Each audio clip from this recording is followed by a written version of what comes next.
안녕하세요. 저는 박성태입니다. 올해로 62살이 됐어요.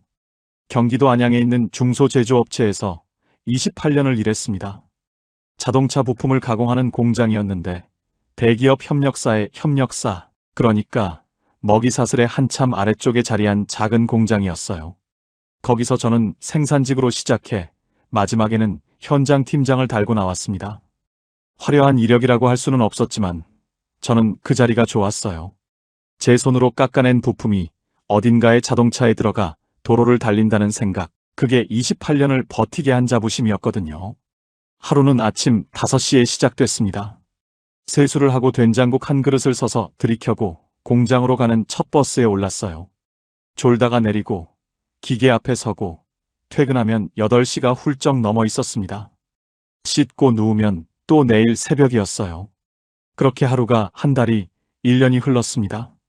누군가 보기에는 단조롭고 고단한 삶이었겠지만 저는 그렇게 생각하지 않았어요. 매달 월급날 낡은 수첩의 입금액과 잔액을 손으로 적는 그 순간만큼은 세상에서 제가 가장 단단한 사람 같았거든요. 그 수첩은 결혼하던 해부터 써왔습니다. 처음에는 표지도 번듯했는데 10년이 지나고 20년이 지나면서 모서리가 닳고 표지가 발에서 무슨 색이었는지도 모를 지경이 됐어요. 아내가 한 번은 그걸 보더니 고등학생 가계부 같다며 웃었습니다.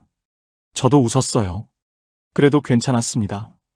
매달 적어두는 숫자들이 조금씩이라도 불어나는 걸 볼 때면 그게 저한테는 통장보다 더 실감나는 기쁨이었거든요. 아내는 준혁이를 낳고 나서 직장을 그만두었습니다. 맡길 곳이 마땅치 않기도 했고 아내 스스로 내가 키워야 한다는 신념이 강했어요. 그래서 아내의 하루는 온전히 저와 준혁이로 채워졌습니다. 새벽에 제 도시락을 싸고 준혁이 학교 보내고 장을 보고 저녁을 차리는 것이 아내의 하루였어요.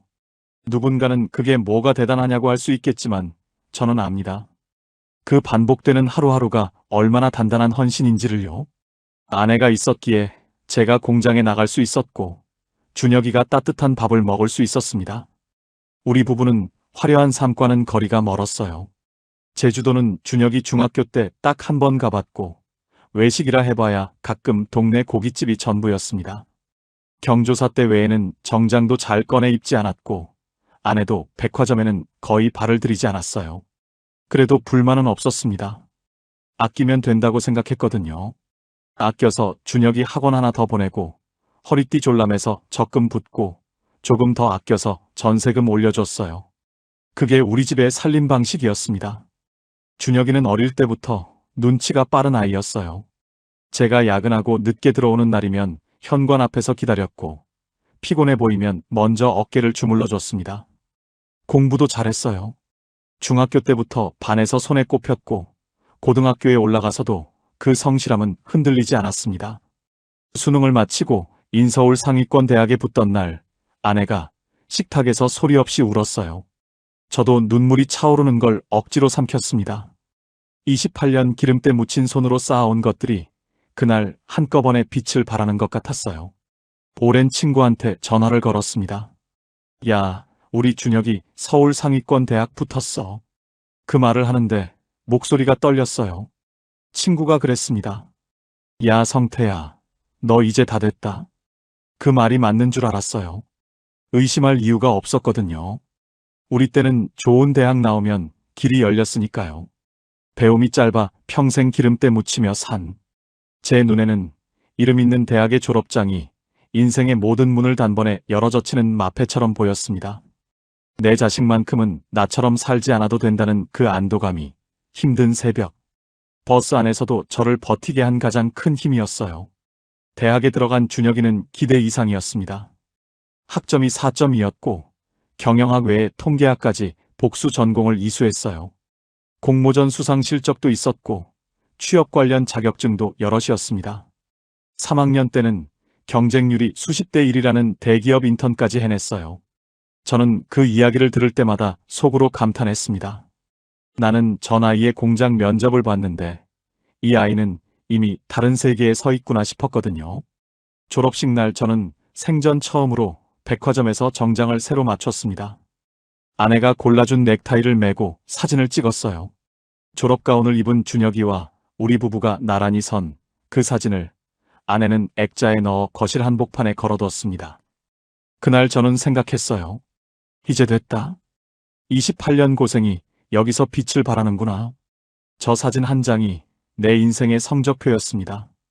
그리고 준혁이는 졸업과 함께 사회로 나섰어요. 저는 의심하지 않았습니다. 저 아이라면 반드시 해낼 거라고. 그 믿음이 흔들리기까지는 그리 오랜 시간이 걸리지 않았습니다. 준혁이가 졸업하고 나서 몇 달이 지났을 무렵이었습니다. 대기업 공채 시즌이 돌아왔고 저는 당연히 좋은 소식을 기다렸어요. 그런데 어느 저녁 준혁이가 밥상 앞에 앉아 조심스럽게 말을 꺼냈습니다. 아빠, 나 미국에 한번 다녀올까 생각 중이야. 갑작스러운 말이었어요. 취업을 준비하는 줄 알았는데 유학이라니. 처음에는 무슨 말인지 선뜻 이해가 되질 않았습니다. 준혁이 설명은 이랬어요. 요즘 대기업들이 해외 경험자를 우대하는 분위기이고 영어로 실무를 처리할 수 있다는 걸 증명해두면 경쟁에서 훨씬 유리하다는 거였습니다. 3년이면 충분하다고. 미국에서 학위를 하나 더 따오면 지금보다 훨씬 좋은 곳에 들어갈 수 있을 거라고 했어요. 목소리에 자신감이 넘쳤습니다. 저는 그 말을 들으면서 속으로 계산을 했어요. 3년 미국, 학비에 생활비까지. 쉽지 않은 숫자였습니다. 그날 밤 아내와 오래 이야기를 나눴어요. 선뜻 결정이 나지 않았습니다. 퇴직이 몇 년 남지 않은 시점에서 목돈을 한꺼번에 털어내는 건 부담스러운 일이었거든요. 그런데 아내가 말했습니다. 우리가 이때까지 저 아이한테 뭘 해준 게 있냐고. 한 번쯤은 밀어줘도 되지 않겠냐고요. 그 말에 마음이 기울었어요. 맞는 말이었습니다. 준혁이는 군소리 없이 제 길을 걸어온 아이였어요. 제주도 한 번 변변히 못 데려간 부모인데 이 한 번만큼은 믿어보자고 생각했습니다. 그렇게 결단을 내렸어요. 유학 준비가 시작됐습니다. 어학원 등록비, 현지 대학원 입학 비용, 초기 정착 비용까지 합산하니 예상보다 훨씬 큰 금액이었어요.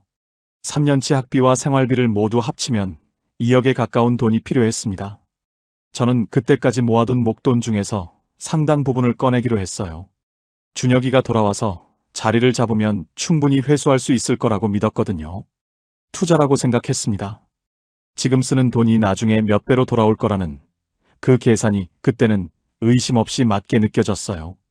준혁이가 출국하던 날 우리는 공항까지 배웅을 갔습니다. 아내는 아들 짐 가방에 고추장이며 멸치볶음이며 부지런히 챙겨 넣었고 저는 그 모습을 가만히 바라봤어요. 출국장 앞에서 준혁이가 가방을 잡아들더니 뒤를 한번 돌아봤습니다. 아빠, 엄마 다녀올게. 짧은 인사였어요. 그런데 그 말이 묘하게 가슴에 걸렸습니다. 아내가 제 팔짱을 꼈어요. 우리 아들 잘 되겠죠? 그럼 당연하지. 저는 그렇게 대답했습니다. 출국장 안으로 사라지는 뒷모습을 보면서 3년 후에는 저 아이가 넥타이를 매고 사원증을 달고 나타날 거라는 그림을 머릿속에 그렸어요. 첫 송금은 준혁이가 현지에 도착하고 나서 며칠 뒤였습니다. 은행 창구 앞에 앉아 환율 화면을 바라봤어요. 달러 환율이 그날따라 꽤 올라 있었습니다. 직원이 지금 환율이 좀 높은 편이라고 알려줬는데 그래도 보내지 않을 수가 없었어요. 준혁이가 기다리고 있었거든요. 송금 버튼을 누르는 순간 손가락이 잠깐 멈칫했습니다. 막연한 불안이었어요. 이유가 뭔지는 몰랐는데 그냥 그 숫자가 화면 밖으로 사라지는 게 묘하게 낯설었거든요. 그 뒤로도 매달 창구를 찾아갔습니다. 환율이 오른 날에는 가슴을 졸이며 앉아 있었고 조금이라도 내린 날에는 그나마 다행이다 싶었어요. 은행 직원이 저를 알아볼 지경이 됐습니다. 한 번은 직원이 해외 유학 중이시냐고 물었어요. 아들이요, 미국에 있습니다. 그 말을 하는데 저도 모르게 목소리에 힘이 들어갔더라고요. 그게 그때 제가 가진 자부심이었습니다. 준혁이한테서 연락이 오는 날은 기분이 달랐어요. 시차 때문에 주로 우리 시간으로 늦은 밤이나 새벽에 전화가 왔습니다. 아빠 잘 지내? 나 여기서 친구도 사귀고 수업도 재미있어. 그 목소리가 너무 들떠 있어서 저도 덩달아 좋았어요. 한 번은 이런 말도 했습니다. 아빠, 여기서 열심히 해서 나중에 꼭 호강시켜줄게. 그 말이 귀에 박혔어요. 호강이라는 단어를 준혁이 입에서 들어본 게 처음이었거든요. 수화기를 내려놓고 한참 그 말을 되새겼습니다. 그래, 그럼 됐다고. 이 아이만 잘 되면 된다고. 그런데 어느 날부터인가 준혁이 연락이 조금씩 뜸해졌습니다. 바쁜가 보다, 공부가 힘들 테지, 그렇게 생각했어요.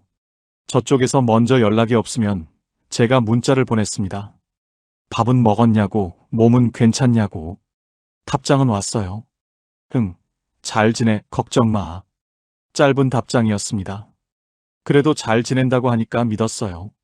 준혁이가 현지에서 보내오는 사진을 보면 옷차림이 제법 세련됐습니다.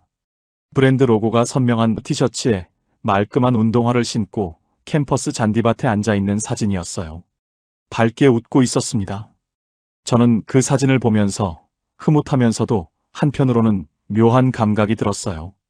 그때 제가 입고 있던 건 10년도 더 된 낡은 잠바였거든요. 공장 다닐 때부터 걸치던 거라 소매 끝이 달아 있었는데 그걸 사시사철 입고 다녔습니다. 새 옷을 살 돈이 없어서가 아니었어요. 그냥 그럴 생각을 못했어요. 아들 송금 날짜를 맞추는 것, 그게 머릿속에 가득했거든요. 2년이 지났을 때 통장을 펼쳐봤습니다. 숫자가 많이 줄어 있었어요. 한꺼번에 크게 쓴 것도 없었는데 매달 송금을 하다 보니 그새 상당한 돈이 빠져나가 있었습니다. 거기다 퇴직을 하고 나서는 매달 들어오는 돈이 없었어요. 관리비, 보험료, 생활비, 이것들이 어김없이 빠져나갔습니다. 숨만 쉬어도 돈이 나간다는 말이 이때 처음으로 실감이 됐어요. 그래도 준혁이가 1년만 더 있으면 돌아온다는 생각에 버텼습니다. 돌아오면 다 해결된다고 믿었어요. 그 믿음이 버팀목이었습니다. 3년이 지나고 준혁이가 귀국했어요. 공항에서 아이를 마중 나갔습니다. 수화물 찾는 곳에서 나오는 아들을 보자마자 아내가 먼저 달려갔어요. 살이 좀 쪘더라고요. 잘 먹고 다녔나 보다 싶었습니다. 준혁이가 씩 웃으면서 아빠 나왔어 했어요. 저는 고개를 끄덕이며 그래, 수고했다 했습니다. 말이 많지 않았어요. 그냥 보는 것만으로 충분했거든요. 집으로 돌아오는 차 안에서 준혁이가 말했어요. 거기서 많이 배웠어. 이제 제대로 시작해 볼게. 저는 운전대를 잡으며 그래, 믿는다 했습니다. 그 말을 하는 동안 통장 숫자가 머릿속을 스쳤어요. 하지만 금방 지워졌습니다. 이제 시작이라고, 이 아이가 자리를 잡으면 된다고. 통장에 생긴 첫 번째 큰 구멍을, 그때는 아직 구멍이라고 부를 엄두가 나질 않았어요. 그냥 투자라고 불렀습니다. 반드시 돌아올 거라는 그 믿음 하나만 남겨두고서요. 준혁이가 돌아온 건 봄이 끝나갈 무렵이었습니다. 3년 만에 돌아온 아들은 거실 소파에 짐을 풀고 앉아서 이제부터 제대로 시작이라고 했어요. 눈빛이 살아있었습니다. 저는 그 눈빛을 믿었어요. 미국에서 3년을 버텨온 아이인데 스펙도 쌓았고 영어도 됐고 이 정도면 어디든 들어갈 수 있을 거라고 생각했거든요. 준혁이도 그렇게 말했습니다. 유학파의 학점의 인턴 경험까지, 이 정도면 대기업도 가능하다고. 저는 고개를 끄덕였어요. 그래, 당연하지 했습니다. 취업 준비가 시작됐어요. 준혁이는 방에 틀어박혀 자기소개서를 썼습니다. 식탁에 나올 때는 항상 노트북을 끼고 있었고 이런저런 공고문을 출력해서 형광펜으로 줄을 그어가며 분석했어요.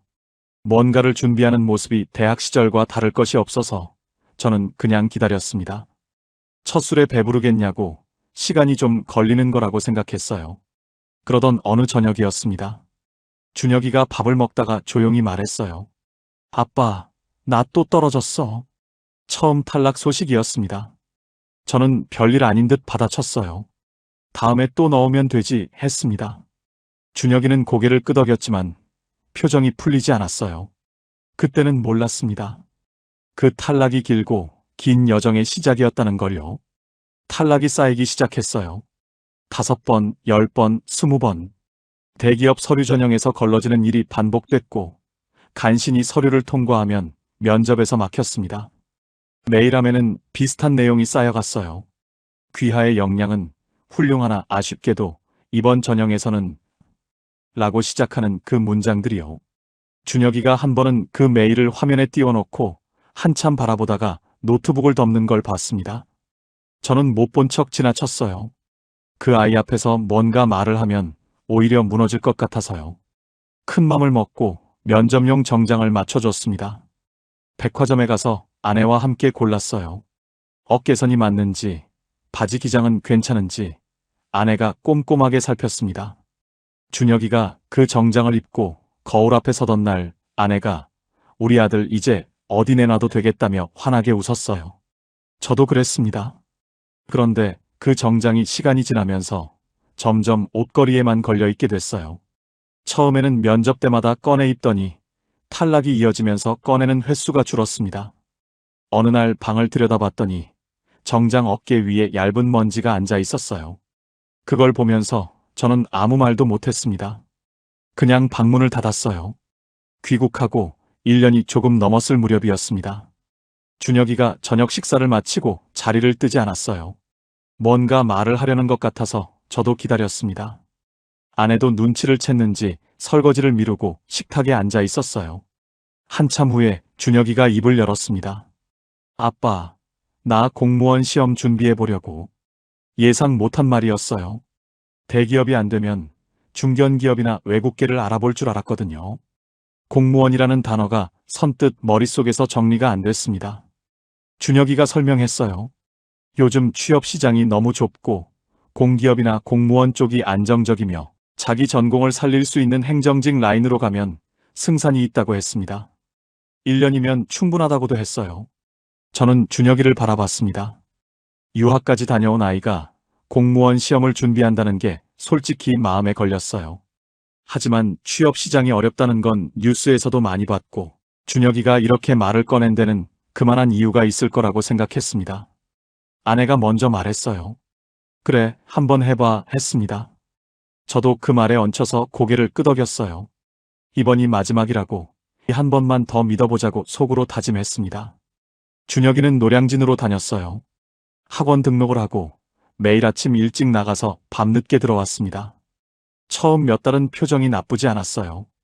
공부가 재미있다고 적성에 맞는 것 같다고 했거든요. 저는 그 말을 들을 때마다 안도했습니다. 그래, 이 방향이 맞는 거라고. 그런데 어느 날 아내가 슬쩍 귀띔을 해줬어요. 준혁이가 노량진에서 컵밥으로 끼니를 때운다는 거였습니다. 학원 근처에서 밥 먹을 돈이 아까워서 편의점 컵밥으로 점심을 해결한다고 했어요. 그 말을 듣는 순간 뭔가가 가슴 한편에 걸렸습니다. 미국에서 3년을 공부하고 돌아온 아이가 컵밥으로 버티고 있다는 게 말로 설명하기 어려운 감각이었어요. 그날 저녁 준혁이 방에 들어가 겉옷을 걸어주는 척하면서 주머니에 5만 원권을 한 장 찔러 넣었습니다. 아무 말도 하지 않았어요. 준혁이가 나중에 알아챘는지는 모르겠습니다. 알아챘더라도 묻지 않을 아이라는 걸 알았거든요. 거실 바닥에 공무원 합격 수기들이 늘어나기 시작했어요. 서점에서 사온 책들이었는데 준혁이가 밑줄을 빼곡하게 그어가며 읽었습니다. 어느 페이지에는 이번엔 진짜 된다고 연필로 적어놓은 흔적이 있었어요. 제가 우연히 그 글씨를 봤을 때 한참 그 자리에 서 있었습니다. 이번엔 진짜 된다. 그 5글자가 자꾸 눈에 밟혔어요. 준혁이도 스스로를 다독이고 있었던 거겠죠. 저는 그 책을 조심스럽게 제자리에 내려놓고 나왔습니다. 학원비가 매달 나갔습니다. 교재비도 있었고 모의고사 응시료도 있었어요. 준혁이가 직접 달라고 하는 일은 드물었습니다. 그냥 필요한 게 생기면 저도 먼저 챙겨줬어요. 아이가 손을 벌리게 만들고 싶지 않았거든요. 한 달 나가는 돈이 크진 않았지만 퇴직 후 들어오는 돈이 없는 상황에서 그것들이 모이면 달랐습니다. 통장 숫자가 조금씩 줄어드는 게 눈에 들어왔어요. 그래도 1년이면 된다고 했으니까 이 정도는 버틸 수 있다고 생각했습니다. 이번이 진짜 마지막 투자라고 다짐했어요. 준혁이가 합격만 하면 다 해결된다고 그렇게 믿기로 했습니다. 첫 번째 시험이 끝나고 결과가 나왔어요. 탈락이었습니다. 준혁이가 그날 저녁 별말 없이 밥을 먹고 방으로 들어갔어요. 저도 아무 말을 하지 않았습니다. 다음에 또 보면 된다고 처음부터 붙는 사람이 어디 있냐고 그 말을 하려다가 삼켰어요. 해봐야 위로가 되지 않을 것 같았거든요. 그날 밤 저는 오래 앉아 있었습니다. 준혁이 방 불빛이 새벽까지 꺼지지 않는 걸 바라보면서요. 저 불빛이 버티고 있는 한 괜찮다고, 저 아이가 포기하지 않는 한 저도 포기하지 않을 거라고 생각했어요. 이번이 마지막 투자라는 다짐을 속으로 다시 한번 되새겼습니다. 반드시 될 거라고. 준혁이니까 반드시 될 거라고요. 1년이면 된다던 말이 무색해졌습니다. 준혁이의 첫 번째 탈락 이후 두 번째 시험이 왔고 또 탈락이었어요. 세 번째도 마찬가지였습니다. 해가 바뀌고 또 해가 바뀌면서 준혁이가 공시 준비를 시작한 지 어느덧 3년이 지났어요. 그 사이 저는 아무것도 달라진 게 없다는 듯이 살았습니다.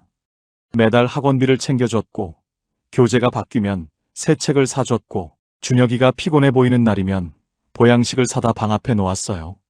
아무것도 달라진 게 없다는 듯이 살았지만 통장은 달라지고 있었습니다. 퇴직하고 나서 들어오는 돈이 없었어요. 국민연금은 아직 몇 년이 남아 있었고 재취업을 알아봤지만 60이 넘은 나이에 받아주는 곳이 많지 않았습니다. 경비직 몇 군데에 이력서를 넣었는데 면접까지 간 곳도 있었어요. 그런데 그 무렵 허리가 문제였습니다. 퇴직하고 나서 오랫동안 참아오던 허리 통증이 한꺼번에 터진 거였어요. 병원에 갔더니 디스크가 꽤 진행돼 있다고 했습니다. 당장 무거운 걸 들거나 오래 서 있는 일은 어렵다고 했어요. 재활 치료를 받아야 했습니다. 한동안은 병원을 다니며 버텼어요. 28년을 기계 앞에서 같은 자세로 서 있던 몸이 청구서를 내미는 것 같았습니다. 면접까지 봤던 경비직도 그 상황에서는 어쩔 수 없이 포기했어요. 당장 움직일 수 있는 몸이 아니었거든요. 재활을 하는 동안 아내가 집안 살림을 꾸렸고 저는 그걸 바라보면서 아무것도 할 수 없었습니다. 그러는 사이 통장에서 돈이 빠져나가는 속도는 일정했습니다. 관리비, 보험료, 생활비, 준혁이 학원비, 이것들이 매달 어김없이 나갔어요.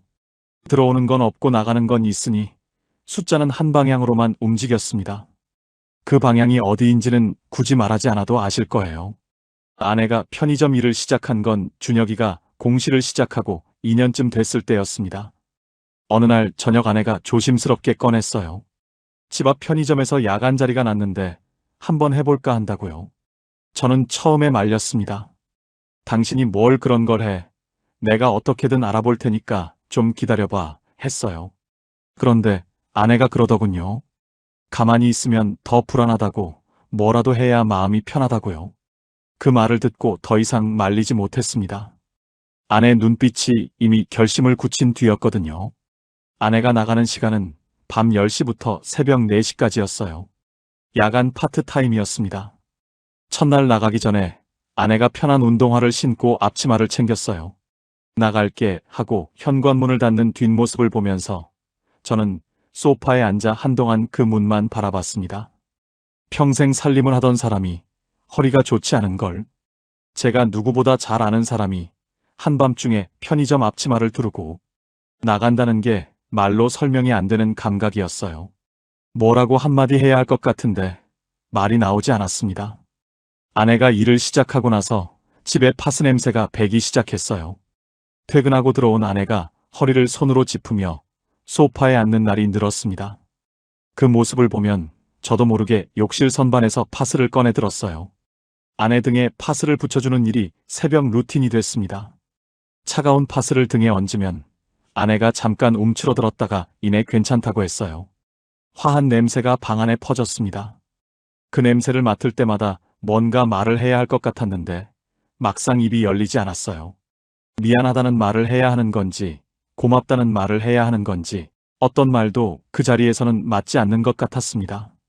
그냥 파스를 붙여주고 나서 불을 껐어요. 어느 날 밤이었습니다. 잠이 오지 않아 거실로 나왔는데 아내가 아직 퇴근을 안 했을 시간이었어요. 새벽 2시였습니다. 무슨 생각인지 모르게 외투를 걸치고 집을 나섰어요. 편의점 방향으로 걸었습니다. 골목을 돌아서니 불이 환하게 켜진 편의점이 보였어요. 유리 너머로 아내가 카운터 앞에 서 있었습니다. 손님은 없었어요. 아내는 유통기한이 임박한 도시락을 하나씩 꺼내 확인하면서 따로 모아두고 있었습니다. 나중에 알았는데 그 도시락들을 집에 갖고 왔더라고요. 버려지는 게 아깝다고 데워 먹으면 충분하다고 했어요. 저는 편의점 문을 열지 못했습니다. 그냥 길 건너에 서서 유리 너머로 아내를 바라봤어요. 들어가서 뭐라고 해야 할지 몰랐습니다. 수고한다고 말하면 아내가 오히려 웃으면서 괜찮다고 할 것 같았어요. 그 웃음을 마주할 자신이 없었거든요. 한참을 서 있다가 그냥 돌아왔습니다. 집으로 오는 길이 유독 길게 느껴졌어요. 카드 명세서가 부담스러워지기 시작한 건 그 무렵부터였습니다. 통장 잔액이 바닥을 보이기 시작하면서 이번 달 생활비를 카드로 돌리는 일이 생겼어요. 처음에는 그달 한 번만이라고 생각했습니다. 그런데 한 번이 두 번이 됐고, 두 번이 세 번이 됐어요. 카드 결제일이 돌아올 때마다 다른 카드로 돌려막는 일이 반복됐습니다. 이러면 안 된다는 걸 알았어요. 30년 가까이 빚 한 번 져본 적 없는 사람이 노후 자금을 쓰지 않으려고 카드를 돌리고 있다는 게 스스로도 어이가 없었습니다. 어느 날 문자 하나가 왔어요. 제2금융권 대출 승인이 됐다는 내용이었습니다. 며칠 전에 인터넷으로 신청해뒀던 거였어요. 아내 모르게 신청한 거였습니다. 카드 한도가 거의 찼고 이번 달 준혁이 모의고사 응시료에 학원, 추가 강의 수강료까지 더해지면 감당이 안 되는 상황이었거든요. 대출 승인 문자를 한참 바라봤어요. 그러다가 지웠습니다. 아내가 볼까봐요. 손이 약간 떨렸어요. 제 손이 떨린다는 걸 그 순간 처음 알아챘습니다. 준혁이는 몰랐을 겁니다. 학원에서 돌아와 저녁을 먹고 방으로 들어가는 아이가 제 통장 사정을 알 리 없었어요. 아내도 정확히는 몰랐습니다. 생활비가 빠듯하다는 건 눈치채고 있었지만 카드 대출이 시작됐다는 건 알지 못했어요. 저는 그것을 숨겼습니다. 알리고 싶지 않았어요. 아내가 허리를 참으며 새벽 2시까지 서 있는 이유가 남편이 카드 빚을 갚기 위해서라는 걸 알게 하고 싶지 않았거든요. 공시 5년 차가 됐습니다. 준혁이는 여전히 노량진을 다녔어요. 여전히 아침에 나가서 밤에 들어왔습니다. 여전히 합격 수기에 밑줄을 그었고 시험이 끝나면 결과를 기다렸어요. 그리고 저는 여전히 대출 문자를 지웠습니다. 아내 등에 파스를 붙여줬고 편의점 불빛을 길 건너에서 바라봤어요. 달라진 건 없는 것 같았습니다. 그런데 달라진 건 분명히 있었어요. 28년을 모아온 노후 자금이 절반 아래로 내려갔고 카드 명세서에는 제가 쓴 기억이 없는 이자 항목이 생겼습니다. 그리고 아내 허리에서 파스 냄새가 사라지지 않는 날이 없었어요. 이것이 균열이었습니다. 소리도 없이 천천히 우리 집 바닥이 갈라지고 있었어요. 올해 4월이었습니다. 국가직 구급행정직 필기시험일이었어요. 준혁이가 공시를 시작하고 나서 7번째 맞이하는 시험 시즌이었습니다. 그해 시험일이 4월 초였는데 저는 그 날짜를 달력에 동그라미 쳐두고 몇 주 전부터 세워왔어요. 준혁이는 시험 전날 밤에도 불을 끄지 않았습니다. 새벽 2시가 넘도록 방에서 불빛이 새어나왔어요. 저는 잠이 오지 않아 거실에 앉아 있다가 그 불빛이 꺼지는 걸 확인하고 나서야 눈을 감았습니다. 시험 당일 아침 준혁이가 일찍 일어났어요. 아내가 새벽같이 일어나 미역국을 끓였습니다. 시험날에 미끄러지면 안 된다고 미역국은 안 된다는 말도 있지만 아내는 그냥 끓였어요. 몸이 따뜻해야 머리가 돌아간다면서요. 준혁이가 조용히 밥을 먹고 나갔습니다. 현관문이 닫히는 소리를 들으면서 저와 아내는 아무 말도 하지 않았어요. 그냥 각자 빈 그릇을 내려다봤습니다. 말이 필요 없는 순간이었어요. 7번을 이렇게 보냈으니까요. 그날 하루가 얼마나 길었는지 모릅니다. 저는 오전에 마트에 들렀어요. 준혁이가 시험 끝나고 돌아오면 뭔가 따뜻한 걸 먹여야겠다 싶었거든요. 정육 코너 앞에 한참 서 있었습니다. 시험 끝나고 온 아들한테 뭘 해줄 수 있을까 하다가 소고기를 집었어요. 반근이었습니다. 요즘 소고기 값이 만만치 않은데 그날만큼은 그냥 집어들었어요. 잘 됐든 안 됐든 고생했을 테니까 국이라도 따뜻하게 먹여야겠다 싶었거든요. 계산대 앞에서 영수증을 받아드는데 손이 잠깐 멈칫했습니다. 이 소고기가 합격 축하국이 될지 위로국이 될지 그걸 모른 채 사고 있다는 게 묘하게 마음에 걸렸어요. 집에 돌아와 국을 끓이기 시작했습니다. 양파를 썰고 대파를 다듬고 소고기를 핏물에 담갔다가 건져내 볶았어요. 한참을 끓이면서 뚜껑을 열어 간을 봤습니다. 국물이 제법 진하게 우러났어요. 준혁이가 어릴 때부터 소고기국을 좋아했거든요. 감기 걸렸을 때도, 시험 끝나고 지쳐 들어올 때도 아내가 꼭 이 국을 끓여줬습니다. 냄새가 집안에 퍼지면서 저는 괜히 오래전 일이 생각났어요. 준혁이가 고등학교 수능 끝나고 집에 들어오던 날, 아내가 이 냄새를 집안 가득 피워뒀던 날이요. 그때 준혁이가 현관에서 신발도 제대로 못 벗고 냄새부터 맡았었습니다. 엄마 소고기국이다 하면서요. 그 기억이 이상하게 그날 자꾸 떠올랐어요. 준혁이가 집에 온 건 오후 늦게였습니다. 문 열리는 소리가 나서 고개를 돌렸어요.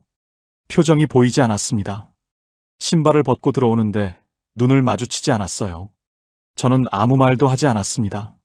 수고했다는 말도, 어땠냐는 말도 그냥 삼켰어요. 준혁이가 손을 씻고 거실을 지나 방으로 들어갔습니다. 문이 닫혔어요.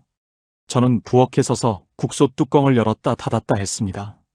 밥도 지어놨고 국도 끓여놨는데 준혁이는 나오지 않았어요. 1시간이 지났습니다. 방 안에서 마우스 클릭 소리가 들렸어요. 뭔가를 검색하는 소리인지 무언가를 확인하는 소리인지 알 수 없었는데 그 소리가 멈추더니 잠시 후에 긴 한숨 소리가 들렸습니다. 벽 하나 너머로 들릴 만큼 깊은 한숨이었어요. 저는 그 소리를 듣는 순간 결과를 알았습니다. 물어보지 않아도 됐어요. 그 한숨 하나가 전부를 말해주고 있었거든요. 부엌으로 돌아와 국에 불을 다시 켰습니다. 식어 있었어요. 데우면서 국자로 천천히 저었습니다. 아무 생각도 하지 않으려고 했는데 생각이 자꾸 올라왔어요. 7번째였습니다. 유학에 3년, 취업 준비에 1년, 공시에 7년. 준혁이 나이가 38이었어요. 아내는 허리가 안 좋은데 새벽까지 편의점 카운터 앞에 서 있었고 저는 아무도 모르게 대출 문자를 지우며 살고 있었습니다. 그리고 통장에 남은 돈은 처음 모아뒀던 것에 반도 남지 않아 있었어요. 국자가 손 안에서 멈췄습니다. 얼마나 지났는지 모르겠어요. 방문이 열리는 소리가 났습니다. 준혁이가 나왔어요. 머리가 헝클어져 있었고 눈가가 약간 붉었습니다. 부엌 앞을 지나면서 국 냄새를 맡았는지 잠깐 멈칫했어요. 그런데 아무 말도 하지 않고 그냥 화장실로 들어갔습니다. 물소리가 들렸어요. 세수를 하는 것 같았어요. 그 물소리를 들으면서 저는 국자를 내려놨습니다. 뭔가가 목구멍 쪽으로 치밀어 올라오는 느낌이었어요. 7년이라는 시간이 한꺼번에 쏟아지는 것 같았습니다. 유학 보낼 때 처음 빠져나간 돈, 공시 시작할 때 마지막 투자라고 다짐하던 날, 아내가 편의점 앞치마를 두르고 현관을 나서던 뒷모습, 새벽에 대출 문자를 지우던 손, 그 파스 냄새가 방 안에 가득하던 밤들. 그것들이 한꺼번에 올라왔어요. 화장실 문이 열렸습니다. 준혁이가 나오는데 눈이 마주쳤어요. 저는 그 눈을 보는 순간 참으려고 했습니다. 정말 참으려고 했어요. 그런데 입이 먼저 열렸습니다. 목소리가 생각보다 크게 나왔어요. 너만 힘드냐고 했습니다. 내 엄마는 편의점에서 유통기한 지난 도시락 챙겨 먹으며 새벽을 버티는데 너는 7년째 이게 뭐냐고 했어요. 한 번 터지니 멈추질 않았습니다. 유학까지 보내준 게 이 꼴을 보자고 한 게 아니라고, 도대체 언제까지 이럴 거냐고 목소리가 떨렸어요. 준혁이가 굳어서 서 있었습니다. 말 한마디 못하고 그냥 서 있었어요. 저는 한참을 쏟아내다가 뒤를 돌았습니다. 더 이상 아들 얼굴을 볼 수가 없었어요. 부엌 창가에 서서 바깥을 내다봤습니다. 아파트 단지 안가로등이 켜져 있었어요. 저녁이 된 줄도 몰랐습니다. 한참 후에 방문이 닫히는 소리가 들렸어요. 준혁이가 다시 방으로 들어간 거였습니다. 저는 식은 국솥 앞에 혼자 남았어요. 소고기국에서 더 이상 김이 오르지 않았습니다. 아까 그 따뜻한 냄새도 사라지고 없었어요. 처음으로 아들에게 소리를 질렀습니다. 28년 기름때 묻히며 살아온 사람이, 평생 남한테 목소리 한번 크게 내본 적 없는 사람이 제 아들한테 처음으로 폭발한 거였어요. 통쾌하지 않았습니다. 후련하지도 않았어요. 그냥 무거웠습니다. 식어버린 국만큼, 딱 그만큼이요. 시험 다음 날이었습니다. 전날 밤 준혁이한테 소리를 지르고 나서 저는 한숨도 자지 못했어요. 천장을 바라보면서 별별 생각이 다 들었습니다. 내가 너무했나, 그 말을 해야 했나, 아니면 진작 했어야 했나? 결론이 나지 않았어요. 그냥 뒤척이다가 새벽이 됐고 아내가 일어나는 소리가 들리자 저도 따라 일어났습니다. 아내는 아무 말도 하지 않았어요. 전날 제가 준혁이한테 소리를 질렀을 때 아내는 마침 편의점 퇴근 직후라 집에 없었거든요. 들어오니 집안이 이상하게 조용하고 준혁이 방문이 닫혀 있고 제가 소파에 멍하니 앉아 있으니 뭔가 일이 있었다는 건 눈치챘을 겁니다. 그래도 묻지 않았어요. 부엌에서 아침을 차리는 소리만 들렸습니다. 저는 식탁에 앉아서 아내가 내온 밥을 먹었어요. 말이 없었습니다. 준혁이는 방에서 나오지 않았어요. 오전이 지나고 오후가 됐습니다. 아내가 빨래를 거들어 베란다에 나갔다가 안방으로 들어왔어요. 저는 거실 소파에 앉아 있었는데 아내가 뭔가를 손에 들고 있었습니다. 종이였어요. 접혀 있었는데 아내가 그걸 천천히 펼쳤습니다. 저는 그 순간 무슨 종이인지 알았어요. 며칠 전에 날아온 대출 독촉 안내문이었거든요. 바지 주머니에 넣어뒀다가 꺼내는 걸 잊어버린 거였습니다. 정적이 흘렀어요. 아내가 그 종이를 한참 바라봤습니다. 고개를 들어 저를 봤어요. 눈빛이 평소와 달랐습니다. 놀란 건지, 화가 난 건지, 아니면 그 두 가지가 한꺼번에 섞인 건지 알 수 없었어요. 저는 뭔가 말을 해야 했는데 입이 열리지 않았습니다. 아내가 먼저 말했어요. 이게 뭐냐고 했습니다. 저는 잠깐이라고 했어요. 이번 달 좀 모자라서 잠깐 썼는데 곧 갚는다고 했습니다. 아내 목소리가 달라졌어요. 잠깐이 언제부터냐고 했습니다. 저는 대답하지 못했어요. 아내가 안방으로 들어갔다가 나왔습니다. 손에 통장을 들고 있었어요. 도장까지 찍힌 종이 통장이었는데 아내가 그걸 펼쳐들고 저한테 내밀었습니다. 잔액을 보라는 거였어요. 저는 이미 알고 있었습니다. 그 숫자가 어떻게 생겼는지를요. 그래도 아내가 내미는 통장을 받아서 봤습니다. 2억 가까이 됐던 돈이 절반도 남지 않아 있었어요. 숫자가 눈에 들어왔다가 흐려졌습니다. 아내 목소리가 높아지기 시작했어요. 이렇게 될 때까지 왜 말을 안 했냐고 했습니다. 나한테 왜 숨겼냐고 했어요. 저는 알면 걱정할 것 같아서라고 했습니다. 그 말이 끝나기도 전에 아내 목소리가 더 커졌어요. 내가 모를 것 같았냐고, 몰라서 모른 척한 게 아니라는 걸 정말 몰랐냐고 했습니다. 그 말에 저는 아무 대꾸도 하지 못했어요. 아내가 거실을 한 바퀴 둘러봤습니다. 오래된 소파, 가장자리가 벗겨진 식탁, 문짝이 뻑뻑한 냉장고. 그것들을 하나씩 훑어보는 것 같았어요. 그러다가 준혁이 방 쪽을 바라봤습니다. 문 너머로 최신형 노트북이 있는 방, 해마다 새로 사준 수험서들이 쌓인 방이요. 아내 입에서 이 집에서 너만 빼고 다 늙고 다 망가졌다는 말이 나왔습니다. 소리가 컸어요. 집안에서 한 번도 들어본 적 없는 크기의 목소리였어요. 저는 그 말을 들으면서 반박을 하지 못했습니다. 틀린 말이 하나도 없었거든요. 준혁이 방문이 열렸습니다. 아마 소리를 듣고 나온 것 같았어요.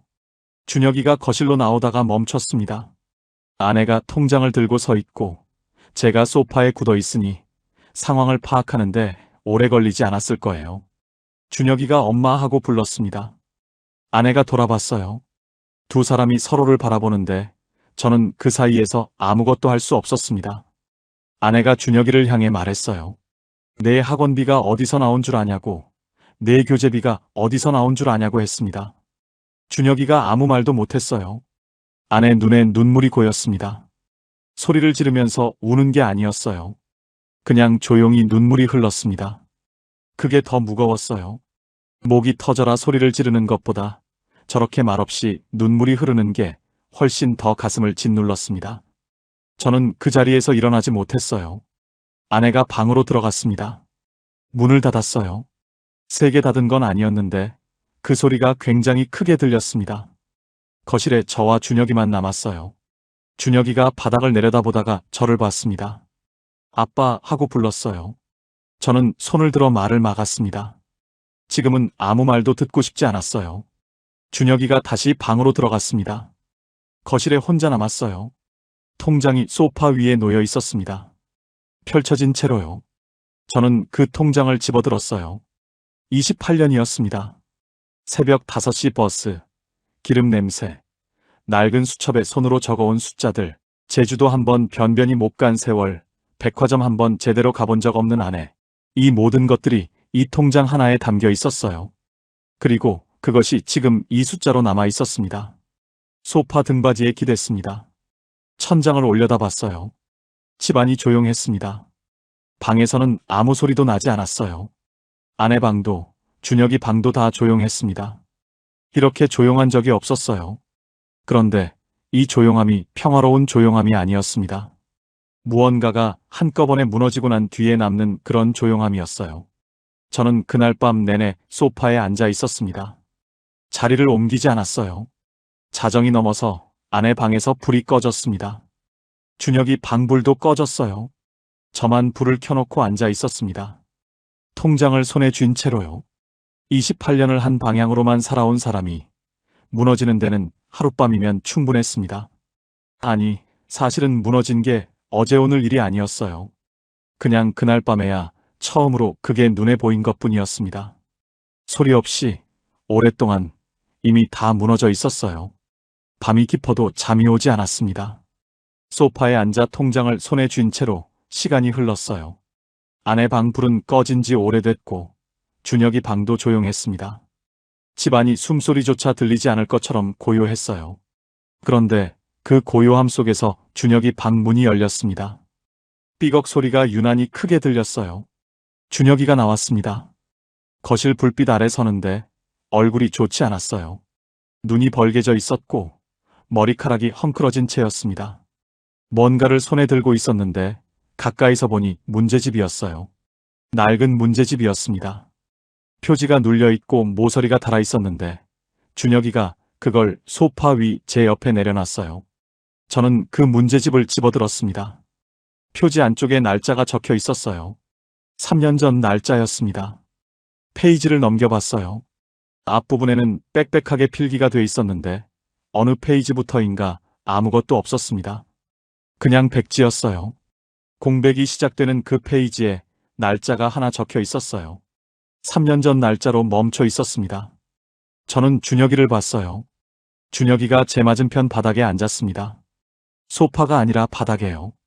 무릎을 세우고 앉아서 두 손을 무릎 위에 얹었어요. 그러더니 입을 열었습니다. 아빠한테 할 말이 있다고 했어요. 목소리가 작았습니다. 아까 소란이 있었는데도 집안이 다 조용해진 이 새벽에 꺼내는 말치고는 너무 작은 목소리였어요. 저는 아무 말도 하지 않고 기다렸습니다. 준혁이가 말했어요. 3년 전부터 공부를 못하고 있었다고 했습니다. 그 말이 귀에 들어오는데 한 박자가 늦었어요. 무슨 말인지 바로 이해가 안 됐거든요. 3년 전이면 공시를 시작하고 4년째 됐을 때였습니다.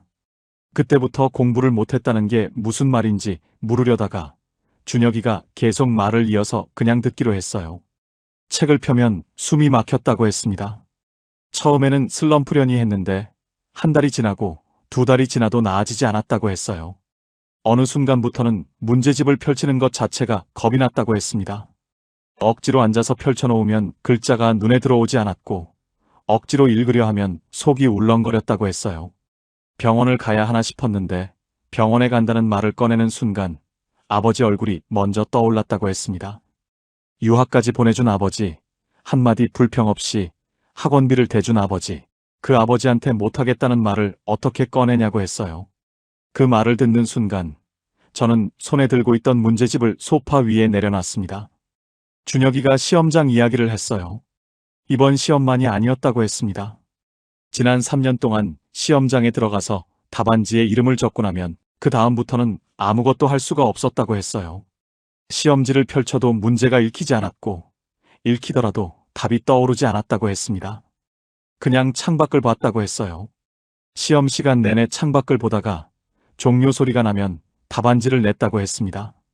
이름만 적힌 답안지를요. 저는 그 말을 들으면서 아무 말도 할 수가 없었습니다. 3년이었어요. 3년 동안 준혁이는 노량진을 다녔고 학원비를 받아갔고 시험 날에는 정장을 입고 나갔습니다. 그리고 시험장에서 이름만 적고 돌아왔어요. 3년 내내요. 그 사실을 이 새벽에 처음 알았습니다. 왜 말을 못했냐고 물었어요. 준혁이가 고개를 숙였습니다. 아버지가 무서웠다고 했어요. 무섭다는 단어가 귀에 박혔습니다. 제가 무섭다는 말을 이 아이한테 들은 게 처음이었거든요. 준혁이가 이어서 말했어요. 아버지가 화를 낸 적이 없으니까 오히려 더 무서웠다고 했습니다. 한 번도 실망한 내색을 하지 않으니까 그 기대를 깨는 순간 어떤 얼굴을 하실지 그게 더 두려웠다고 했어요. 유학까지 보내줬는데 안 된다는 말을 하는 순간 저를 실망시키는 것을 넘어서 저한테 버려지는 것 같은 기분이 들 것 같았다고 했습니다.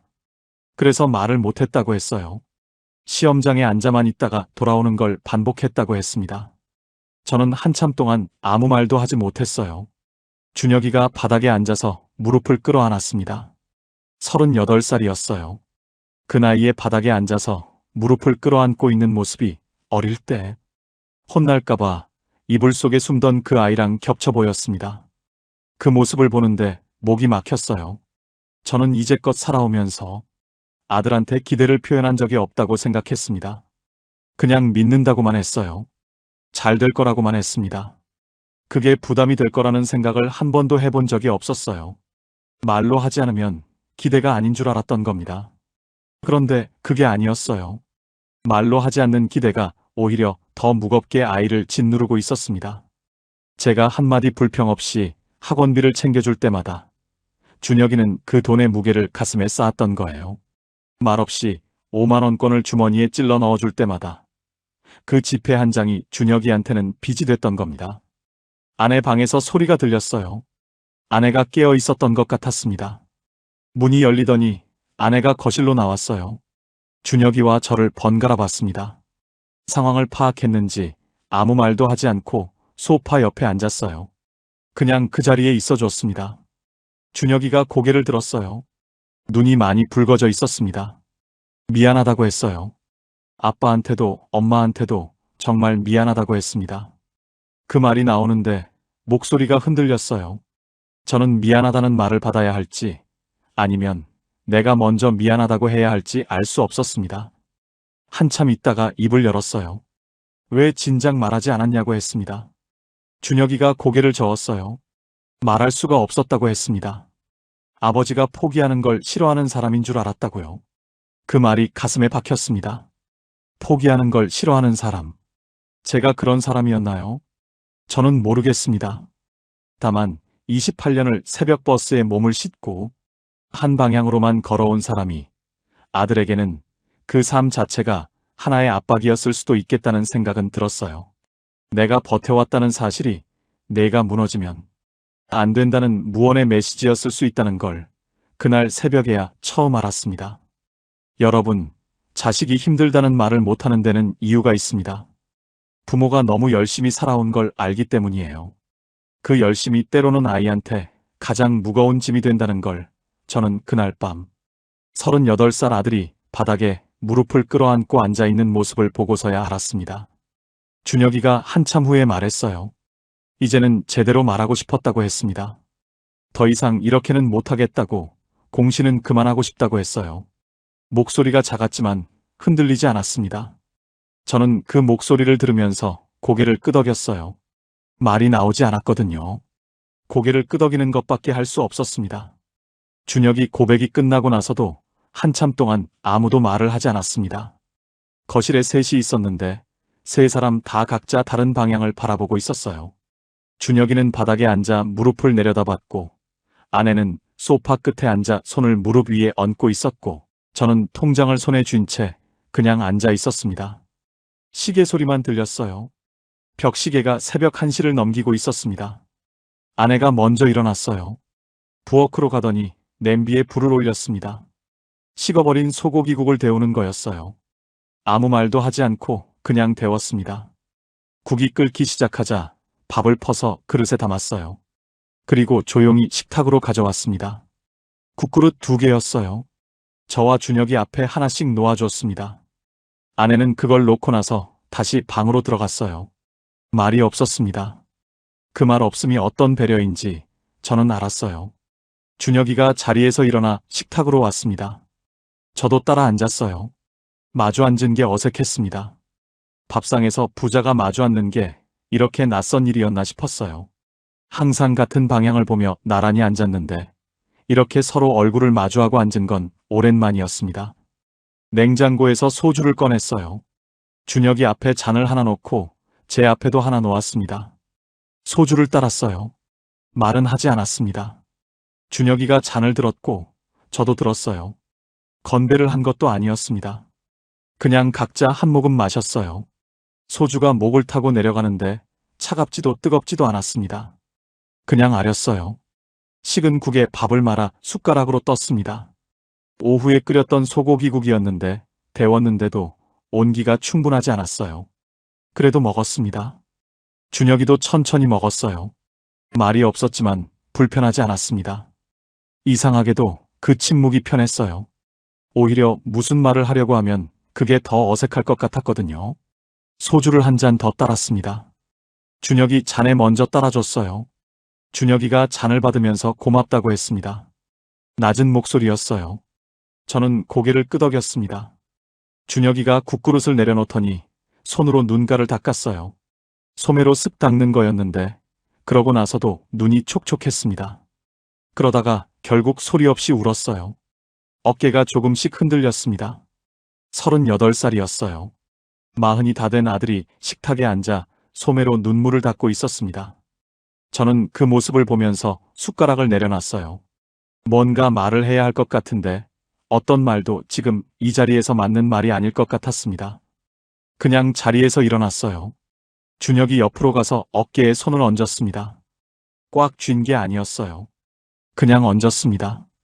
그게 전부였어요. 준혁이가 더 크게 흔들렸습니다.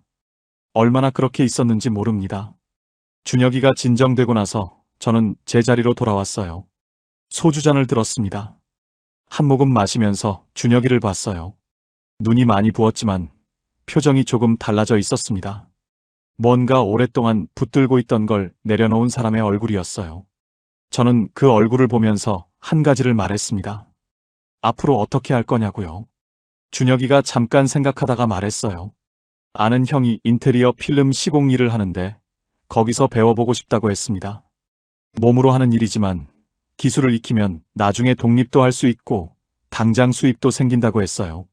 저는 고개를 끄덕였습니다. 잘 됐다는 말도 아니었고 그게 맞냐는 말도 아니었어요. 그냥 고개를 끄덕였습니다. 그걸로 충분했어요. 며칠 후 저도 움직였습니다. 경비직을 알아봤어요. 예전에 알아보다가 흐지부지 됐는데 이번에는 제대로 넣었습니다.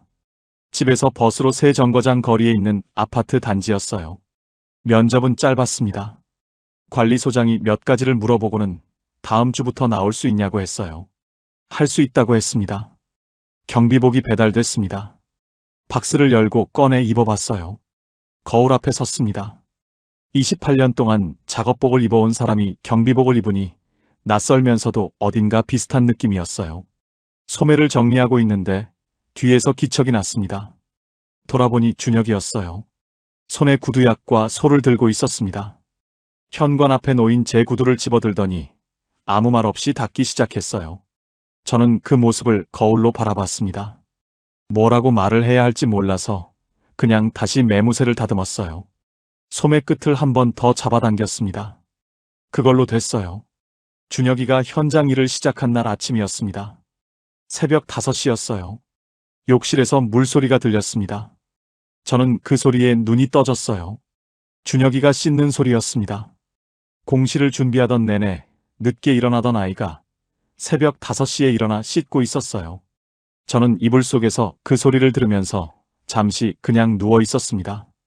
부엌에서 소리가 났어요. 아내가 일어난 거였습니다. 냄비가 가스레인지 위에 올려지는 소리, 뚜껑이 열리는 소리, 된장찌개 끓는 소리가 차례로 들렸어요. 저도 일어나 거실로 나왔습니다. 부엌에 아내가 서 있었고 식탁 위에는 밥이 지어지고 있었어요. 준혁이가 욕실에서 나와 머리를 수건으로 닦으면서 식탁 앞에 섰습니다. 셋이 아침을 먹었어요. 말이 많지는 않았지만 조용하지도 않았습니다. 숟가락 소리, 찌개 끓는 소리, 준혁이가 밥그릇을 내려놓는 소리. 그 소리들이 좋았어요. 준혁이가 일어나면서 다녀오겠다고 했습니다. 현관에서 작업화 끈을 묶는 소리가 났어요. 문이 열렸다가 닫혔습니다. 저는 그 닫히는 소리를 들으면서 식탁에 앉아 된장찌개를 한 숟가락 더 떴어요. 아내가 옆에 앉아 있었습니다. 아무 말도 하지 않았어요. 그냥 같이 앉아 있었습니다. 통장은 여전히 빠듯합니다. 카드 대출도 아직 다 갚지 못했어요. 국민연금이 나오기까지도 시간이 남아 있습니다. 아내는 여전히 편의점 일을 나가고 저는 경비복 소매를 걷어붙이고 단지를 돌아요. 숫자로만 보면 나아진 게 없을 수도 있습니다. 그런데 달라진 건 분명히 있어요. 새벽 5시에 욕실에서 물소리가 납니다. 된장찌개가 끓는 소리가 납니다. 현관문이 열렸다 닫히는 소리가 납니다. 이 소리들이 이제는 무섭지 않아요. 오히려 기다려집니다. 28년을 새벽 버스에 몸을 싣고 살아온 제가 배운 게 하나 있다면 소리가 있는 집은 살아있는 집이라는 거예요. 기계 소리든 숟가락 소리든 문 닫히는 소리든 간의 소리가 나는 한 그 집은 멈추지 않은 겁니다. 우리 집에 사람 사는 소리가 돌아왔어요.